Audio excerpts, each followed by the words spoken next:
ನಾಡಿನ ಸಮಸ್ತ ಜನತೆಗೂ ಕೂಡ ಆಸ್ಟ್ರೋ ತಾರಿಣಿ ಹೋಲಿಸ್ಟಿಕ್ ಸೆಂಟರ್ ಕಡೆಯಿಂದ ಮಹಾಶಿವರಾತ್ರಿ ಹಬ್ಬದ ಶುಭಾಶಯಗಳು.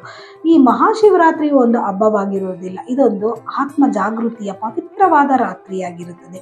ಈ ದಿನದಲ್ಲಿ ನಾವು ಶಿವನನ್ನು ಯಥೇಚ್ಛವಾಗಿ ಧ್ಯಾನವನ್ನು ಮಾಡಬೇಕು ಹಾಗೂ ನಾವು ಉಪವಾಸವಿದ್ದು ಜಾಗರಣೆಯನ್ನು ಮಾಡುವುದರಿಂದ ನಮ್ಮಲ್ಲಿರ್ತಕ್ಕಂಥ ಏನು ನಕಾರಾತ್ಮಕ ಶಕ್ತಿಯು ದೂರವಾಗಿ ಸಕಾರಾತ್ಮಕ ಶಕ್ತಿಯು ಒಗ್ಗೂಡುತ್ತದೆ ಹಾಗೂ ನಮಗೆ ಆತ್ಮಬಲ ಹಾಗೂ ಆತ್ಮಶುದ್ಧಿಯನ್ನು ಕೂಡ ಕರುಣಿಸ್ತಾನೆ ಭಗವಂತ. ಆದ್ದರಿಂದ ನೀವೆಲ್ಲರೂ ಕೂಡ ಮಹಾಶಿವರಾತ್ರಿ ಹಬ್ಬದ ದಿನ ನೀವು ಪ್ರತಿಯೊಂದು ಮನೆಯಲ್ಲೂ ಶಿವಾರಾಧನೆಯನ್ನು ಮಾಡಿ.